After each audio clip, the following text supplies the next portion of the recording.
All right, Nick. Great to have you here. You're the SEO Jobs master, founder of SEO Jobs, and owner of SEO Jobs, rather. And there's no better time than now to talk to you, in my opinion, in terms of the AI shift in our marketplace. Of course, the tech downturn that happened in the last 2 years. There's probably no more interesting time for SEO Jobs than the history of our careers, in my opinion, than now. Maybe positively or negatively, hopefully positively, potentially neutrally in some instances. So that'll be part of the conversation today. But you're on the front lines. You're seeing how people are posting jobs, what people are talking about jobs. It's now January. This is going to publish in February 2024. How are things looking now? Are we seeing a recovery? Is there any data you can share? Is there an uptick? What are you seeing out there? Yeah, Ross, first and foremost, thank you so much for inviting me. Always enjoyed this podcast and all the smart guests that you've had on. So it's amazing to be a part of it. When it comes to, employment, SEO jobs as a whole, it is kind of a very interesting situation. I'd say in the past couple of years, it's always just been kind of up and away. Everyone's looking to hire, get into the industry. It really just has been an industry that it's a no brainer to get into. And as you had mentioned, there's quite a few things that are changing, the industry this year. And I think it's a little bit too early to say definitively, is it going to be good or bad? But what I've seen so far, at least in January, is things are stronger than ever. In 2024, people are reiterating kind of like what the budgets are that they're looking to spend. I think we're a little bit outside of the COVID rich companies. They're starting to kind of counter correct the mistakes that they've made, even when they're over hiring. So people are being a lot more intentional with their hires. And I think what it's also doing, it's allowing people to be a little bit more specific of what they want versus just trying to hire for the sake of kind of getting butts in seats. Are you you made me think of two questions there. One, have you, maybe you don't have enough sample size yet, but just if you have any kind of instinct.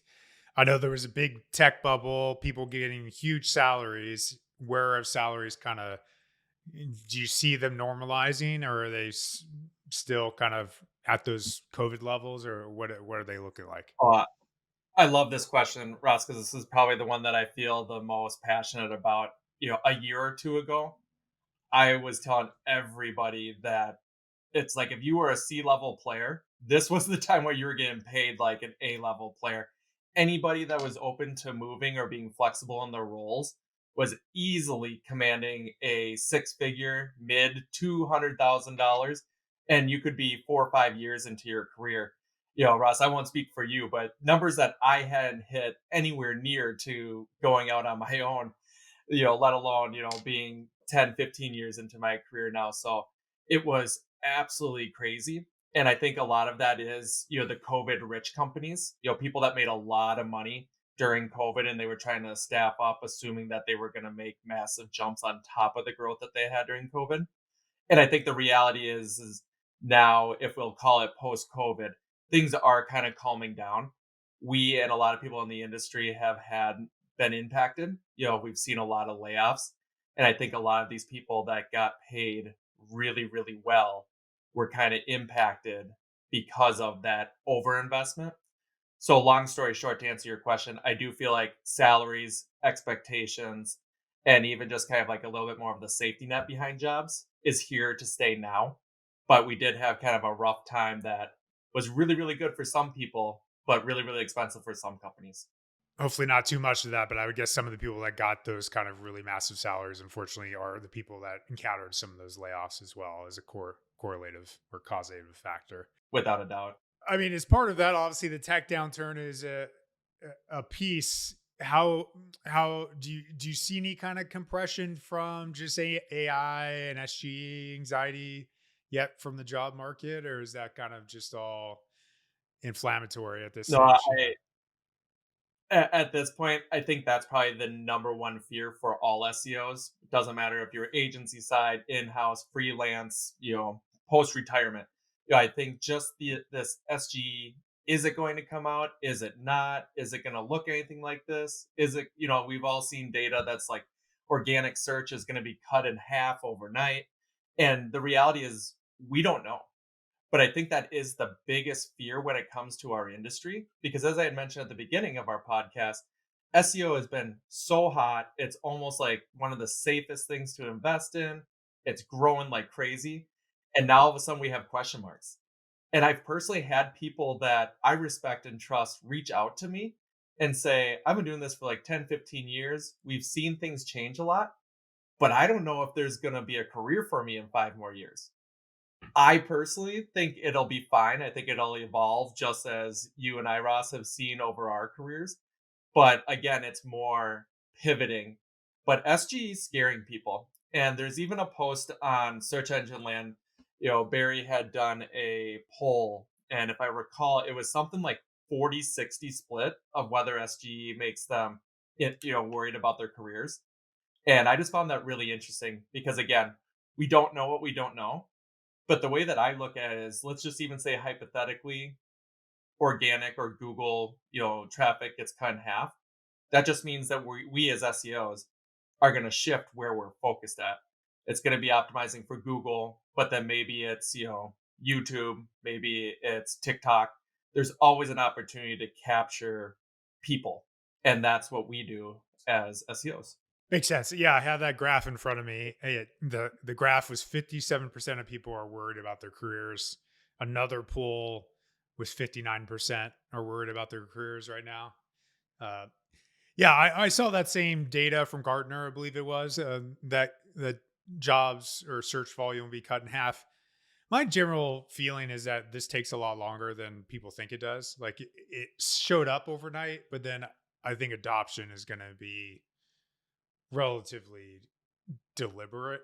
And as you mentioned, I agree with that take. I think effort will shift a little bit in terms of just where we spend our time, but there's jobs aren't going to go away. Is there some possibility that we're not going to get back to the compensation froth of those previous times? I think that is possible, maybe, if the market's not the same. But other social, uh, like in the social media space, paid social, Facebook got relatively dramatically impacted from a paid standpoint. I like to point to that as a reference point when a lot of their cookie data type stuff went away, and that industry is still fruitful and healthy, and it definitely took a haircut, and that's sort of how I think about it. Is if we take a haircut, it's still like the number one channel probably. As long maybe not 50% haircut, I don't anticipate that kind of thing, but if it drops 20-30%, we still got a lot of room to run, I would think.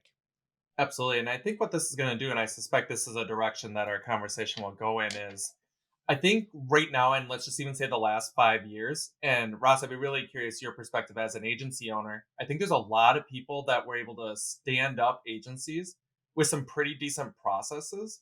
And you could kind of get anybody to help, execute a checklist. And I think where we're getting at with SEO and SEO employment is there's going to be a really big gap between people who execute, a good process versus those that are critical thinkers, can be strategic and kind of take strategy to that next level. And I think that's truly where the money's going to be made and where like the most job safety will be. Yeah, it makes sense. I've been thinking that as well. Like yeah, we thought we're going to go more and more senior with our hires over time. I know agencies sometimes going to have that counter reputation, but our thought process is 5+ years of experience minimum. With that thought process, but it's sort of it aligns to one thing that's also happening. I'm realizing is just as our market gets more mature and more competitive, it's just a harder, more entrenched industry. So all things sort of point to a more senior team, but that's one of my questions that dovetails off of that is like that is a almost catch 22, right? How do you get to experience if you don't ever if you can't ever get that junior level work? Like how do you think that's going to evolve? Yeah, and you know what? I don't envy a lot of people that are just kind of getting into the market. And Ross, yeah, I keep saying you and me because I've known you for almost my entire career. We basically kind of grew up in SEO together, but it's been 15 years, and I feel like you and I got to kind of grow up with death of Yahoo Site Explorer and message boards, and we got to learn incrementally to where it is today. Whereas there might be more learning resources today, but individuals that are jumping in, he or she like have a massive amount of stuff they need to learn just to even get the basics down. It's not just jumping in and going on spin and upvoting and downvoting and reading all day long, back in the day. It'll be interesting to watch. Yeah, and like as part of that too, I wonder. It's almost like could there be a gap, not just of jobs but interest? Like if I'm in the outside looking in and I look at SEO as an industry, am I interested? But maybe not to speak for you or give my opinion leading. Now I'm going to. Uh, as you're aware, like SEO has become more of a generalist role. I wonder if people will enter through SEO as a generalist something digital marketing, sort of get some exposure, then maybe that would be an experienced way to jump into it. I'm not sure, but how do you think that might evolve? It's again a really interesting question. I've spent some time here, and it's funny because I feel like there's a big chunk of me that gets irritated. I fortunately like I love SEO. I consider my job to also be one of my passions, and that's kind of what helped individuals like you and I, where there was no formal training, to kind of start and get to where we are now. But what I am seeing is a huge rise of, I don't want to call it like 9 to 5 workers, as in that's a bad thing, but people that don't necessarily have the passion. They're coming in, they're executing, they're even maybe doing it exceptionally well, but they're not hungry. Like they don't have that little bit of extra to be able to do that. And I think that's what's going to be really interesting is I think we'll have a lot of people, again, kind of going back to, I hate to call it checklists because that seems a little bit demeaning, but process executors versus people that are going to be building, and it's going to create this bigger gap between what I'll refer to as like junior level content and more senior level content that you had mentioned Siege Media is looking for. I wonder if people will hire for those roles. I mean, I know it's still happening. It's going to be attractive. I'm sure some agencies will be like, I can still sell this and staff a junior person. So I'm going to do that for economics, even though Without a doubt. it might not be a good a good thing for the client. Maybe that's probably still going to happen, unfortunately. So maybe it's not. Yeah, and and I keep speaking about these gaps between like junior and senior, and I think this is where AI. We already talked about SGE, but we haven't talked about like the Chat GTP and AI as a whole. And I think what AI is going to do is it's going to allow us to be extra efficient, both from an execution and a cost perspective, for what used to be defined as a true entry level SEO role. And what I mean by that is if you and I think about our beginning days, it was writing title tags by scale on an Excel spreadsheet, redirect maps for hundreds of thousands of URLs, maybe doing some super basic keyword research. These are all things that a lot of us had done to kind of grow up in the industry. We always joke it's like you kind of put your hours in of pain to be able to grow and get that experience. And I don't think there's going to be a lot of companies that are going to allow for that or afford to train. So I am a little bit curious how we jump from no to very little experience to kind of these we'll call middle level to senior level roles. And I think what it might end up doing is opening up this area of like individuals that maybe aren't going to college and then getting kind of a generalist role to getting people that are more curious about the industry, working on some websites or maybe a family business or an email, something hobby related, and then be able to take their interest and jump in. Because my experience, or sorry, my theory is I think the new junior level role is going to be somebody who's already defined as like a 2 to 3 year SEO today. So the ladder will move up a little bit, is what you're saying. Everything moves up, a couple years, if we Makes will. sense. We were looking at the data. You said things are starting to get a little better. You shared just a trends graph, just to kind of touch on that. Generally, SEO jobs are up 2% in the last year. There's a little dip in the last quarter of 10%. That could be seasonality. I'm not sure exactly how this graph measures that, but it's actually up 10% in the last, or 9% in the last month. So just if people are interested in that data, this is Google Trends, right? Or you have Glimpse, or it's another tool that you're. Yep, this is Glimpse on top of Google Trends. But yeah, as you had mentioned, it's a little bit off putting just because we're dealing with November and December where a lot of people are either not having budget or they just don't have the resources to conduct interviews in the last quarter of the Makes year. sense. So how do you think back half of this year will look like, or the yeah, yeah. I mean, shorter term view. Do you feel good about it? Yeah. I think what I'm seeing so far in Q1 is everybody's kind of coming out of the cannon hot. I feel like we do this with our marketing campaigns. Budgets are fresh. We're all kind of feeling full. And I suspect that that will be the case all the way through summer. And what will really be interesting again is things like SGE or lack thereof SGE like going out. I think people will then realize they need to double down in some areas. I think a lot of us still are in the reckoning mode of like realizing that we can't use AI to write our content from scratch. So a lot, and I'm sure Ross, you probably know this better than anybody. There's so many CEOs and marketers that are pulling back budget and not hiring or retaining their content writers because they think they can kind of scale and go cheap. And I think we're in the part where people are recognizing that AI is not quite the full solution. So they're going back and investing. And the only reason that I'm hesitant in saying to what you had mentioned, Q4 of this coming year, is we don't know what we don't know.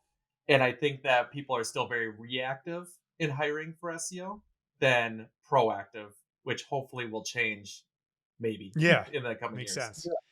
Yeah, my gut is it's like we start to have a tech return, but at the same time we're fighting against that anxiety at the same time. Maybe some impacts of some of those things eating into the overall landscape a little bit.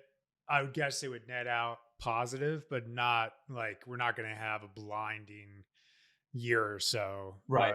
like we have had in the past. So probably, hopefully, net positive. But I would guess some of that um, will be kind of impacted. And one of the things transparently we've thought about is just probably like a lot of it, probably executives even more so than us, is just what SG will mean. So we've been conservative, assuming that we don't know what is going to happen with SGE. You might have seen some, yeah, I read a little bit into some posts they made. We don't know anything for sure. Some people are saying summer could still happen with it rolling out. I think it could incrementally roll out. I think that's probably more likely versus all at once.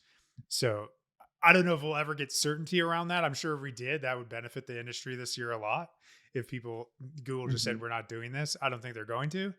But I think a lot of I haven't seen similar as you. We had a very hot first couple months here of interest from potential clients. So if that's a reflection of the industry, great. But I still think there is deals are taking a little bit longer to close, which I think is still like some uh, timing anxiety, I would guess. But that those are just some instincts. I'm curious. You have any thoughts on any of that? Yeah, I have just a couple thoughts kind of in response to everything that you had said. I think one thing we haven't talked about is SGE is very expensive.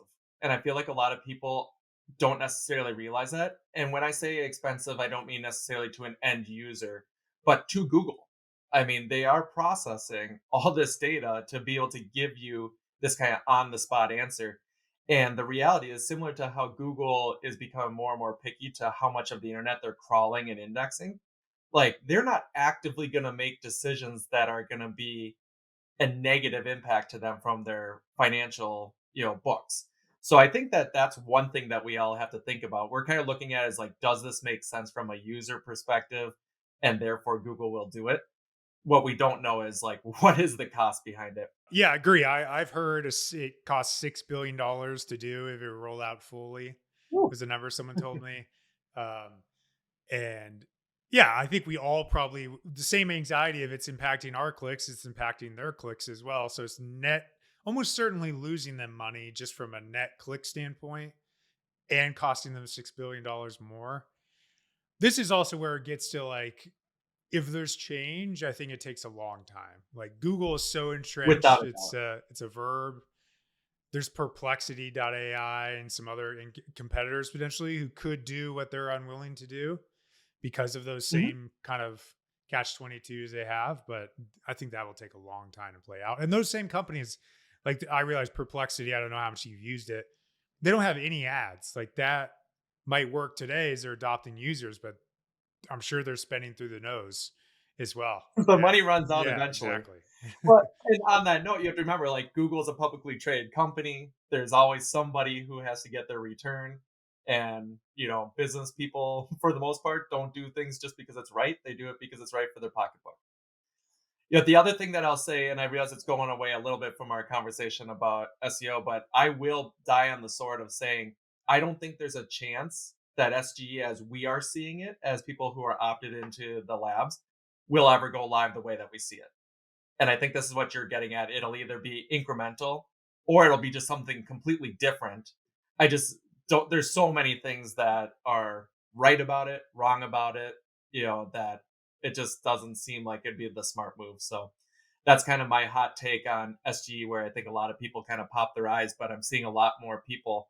I believe Kevin Indig wrote a very similar note saying that he doesn't think it's going live, or if it does, it will be a very small glimpse of what we're seeing today. Yeah, makes sense. I agree with that. So we talked about the fact there might not be many people in the industry. If you're new to the career, Nick, 15 years ago or whatever, you said 15 years of experience you Yeah. have. I'm like 12 or 13. Scary, Oh, I huh? might be 15 range too. I don't want to count, honestly. Yeah, I was gonna say more than enough for both Yeah, of us, right? normally that's a positive, but then you hit a level, you know. Exactly. I remember being excited hitting one and being like, "I'm a pro now." Is yeah, like, do you start in this industry again? Do you if you're starting today? Like, what would you write? Like, I it's think, it's okay to say no. I yeah. don't know.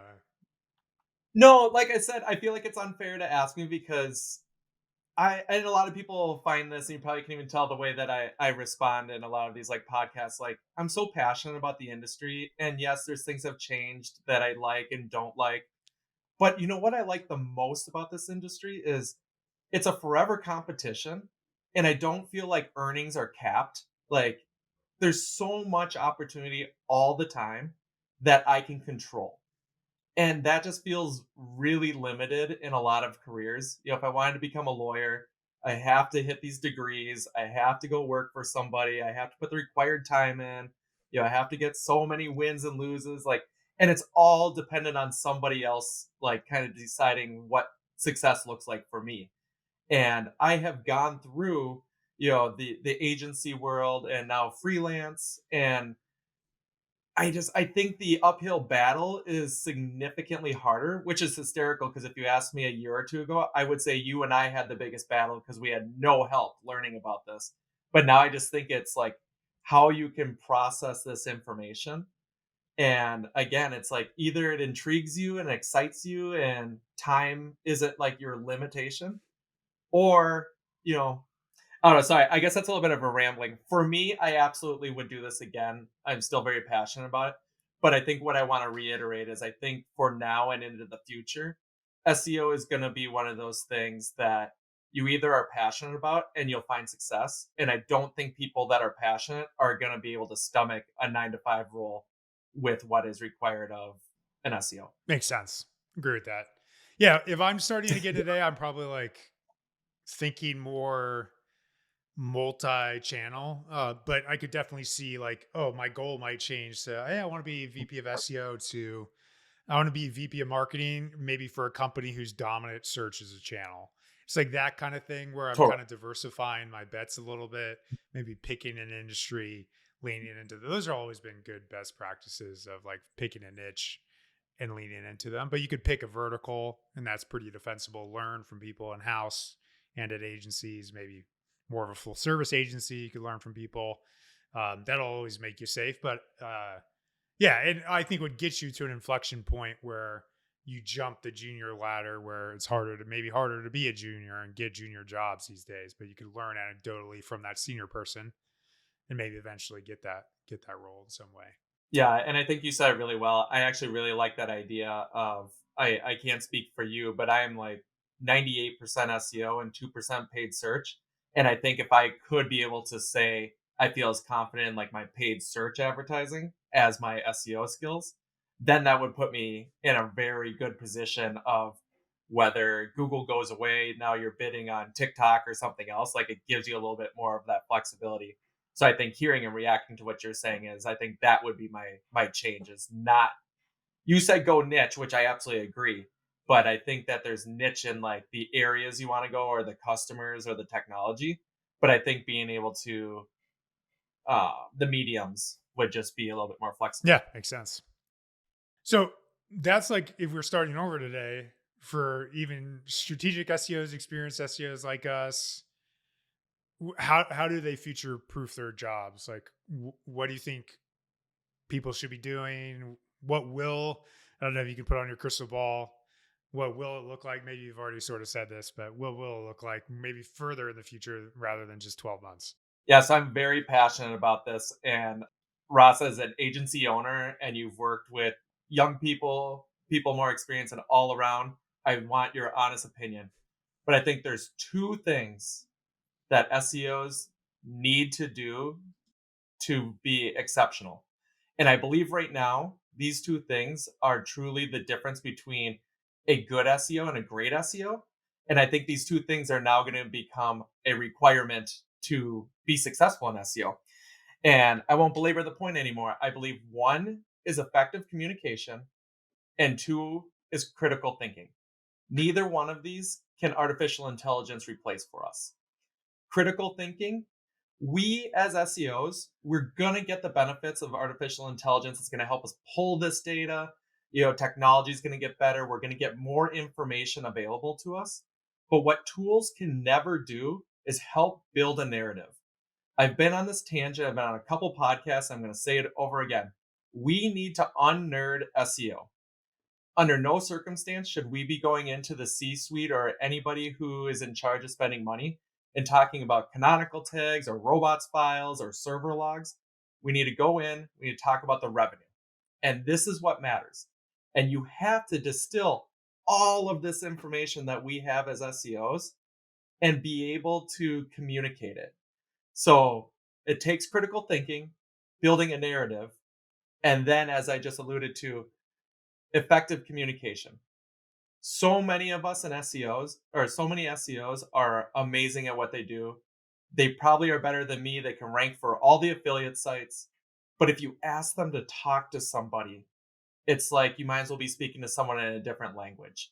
And I don't mean this as they are bad people, but this truly is, in my opinion, the differentiator between a great SEO even and a phenomenal SEO.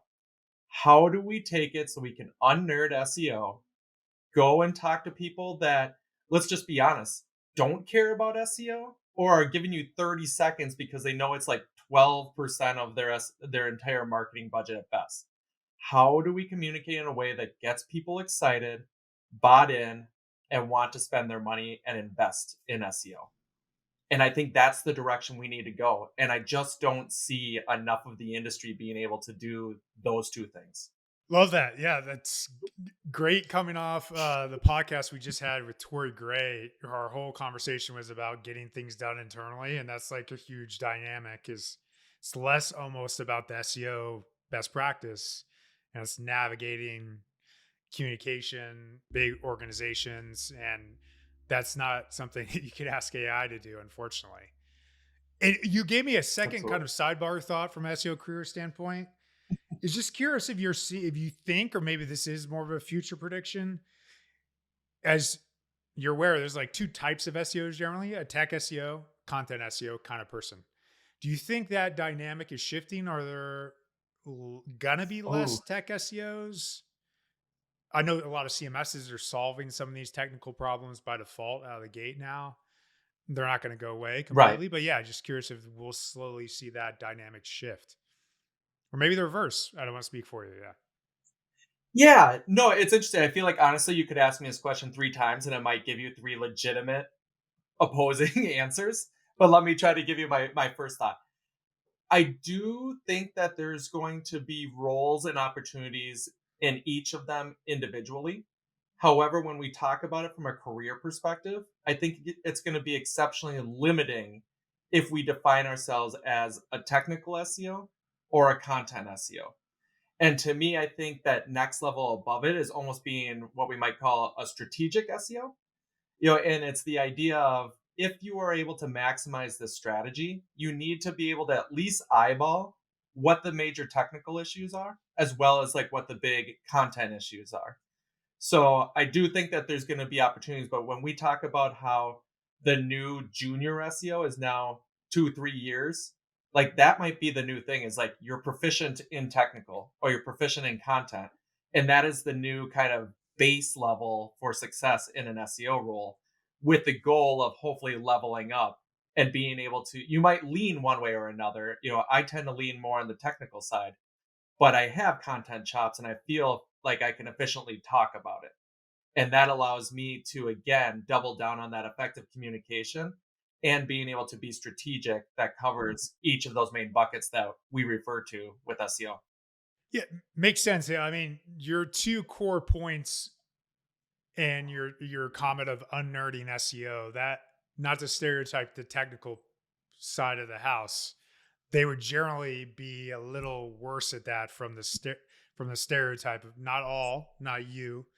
You're obviously very experienced in all of that, but yeah, that's my only like concern with that dynamic is what you stated as the future sounds counter to the purely deeply technical person. But I agree with you. I mean, you still need a fragment of technical no matter what. So maybe that's if I'm hearing you, that's sort of what you're maybe not like I'm going in a whole deep dive technical will be as common today. Cause I would think that kind of person, Right. even though that's the ideal to be able to grow out, be a niche in there and grow out of it. I mean, very often those skill sets are not, it's like being a developer and then becoming a Totally. manager, not very common if we're being honest about it. Right. Well, and I think there's a reality that is hard for my brain to process, but we know it exists. And I don't want to say these people are bad, but there are people that don't, their ambitions aren't to be VP of SEO or a CMO. Like they kind of want to hit, the single player mode, whether an independent contributor. And I do think there are plenty of opportunities, especially say in an agency world, where you could have a rock star technical SEO or two or three that don't need to be customer facing. From my perspective, when I think of the future of SEO and the ability to grow both from an experience as well as like your pocketbook, I just think it's very limiting if you're going to say I'm going to be an exceptional technical SEO and not do any of the people pleasing aspect. And if I'm being fully transparent, that's how I was. The first 5 years with the exception of being on like Twitter and maybe like guest posting, I did everything in my power to avoid picking up the phone or talking to people. But people certainly loved my audits, they loved my recommendations when they could be effectively communicated by somebody else. Makes sense. That strategic person, potentially. Exactly. Exactly. But I think that's kind of how it works on content side too. I think the other side of the horn is amazing content isn't amazing if Google can't see it. And I know a lot of great content people that put together fantastic strategic initiatives and create content that's amazing, but they don't recognize outside of what they can control and like what you see is what you get widget. So if the blog is blocked by Google or you're having significant crawling and indexing issues, a content focused individual is severely limited in the success that they can have.